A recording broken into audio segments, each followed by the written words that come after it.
আসসালামু আলাইকুম। কী অবস্থা সবার? এই ভিডিওটা হচ্ছে কারফিউ চলাকালীন। তো ঘুরতে বেরিয়েছিলাম মূলত রিক্সা নিয়ে। রোড কাটের যে অবস্থা, কমপ্লিটলি সব কিছু ফাঁকা, একদম খালি। আসলে ভিডিও করা হয়েছে কিন্তু এটা আপলোডের কোনো অপশন নাই।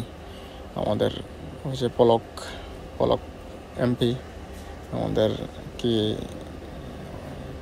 কমিউনিকেশন না কিসের মন্ত্রীও মনে নেই আসলে শিওর।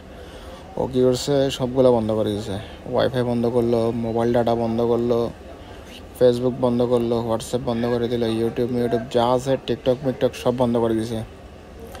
যার কারণে ভিডিওগুলো আসলে আপলোড করা হয় নাই। আর কোনোভাবে কোনো ওয়েতেই দেশের কোনো পরিস্থিতি আসলে পাওয়া যায়নি তখন।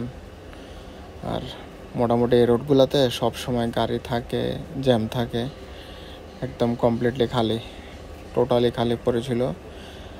যারা বেশি দরকার ছিল ওরাই বের হয়েছে, বাকিরা আসলে বের হয় নাই বললে আসলে ভুল হবে, কারণ রাস্তাঘাটে পুলিশ বিজেপি ছিল, পুলিশরা চেকিং করতেছিল। আর যেহেতু কারফিউ বলে কথা, ওই জন্য একটু সবাই যার সেফটি মেনটেন করে চলতেছিল আর কি। আর এর মধ্যে যাদেরকে ধরবে পুলিশে, ওর নাম তো একদম কম হইলেও 1 বছরের মামলা, 1 বছর জেলে থাকতে হবে প্লাস 50,000 টাকা জরিমানা। এই জিনিসটা মাথায় রেখে অনেকজন বের হয় নাই। এর মধ্যে যারা আন্দোলনকারীরা ছিল ওরাই মোটামুটি কম বেশি বেতের হয়েছিল আর কি। আর নর্মাল যারা, ওরা তো মনের একটা যে ভয় থাকে ওটার জন্য হয় নাই।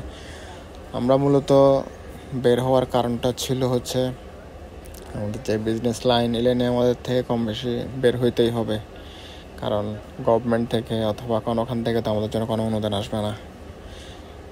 ওই জন্য সব কিছু মেনটেন করে অনেক সময় করা হয় না, যার কারণে বের হইতেই হয়।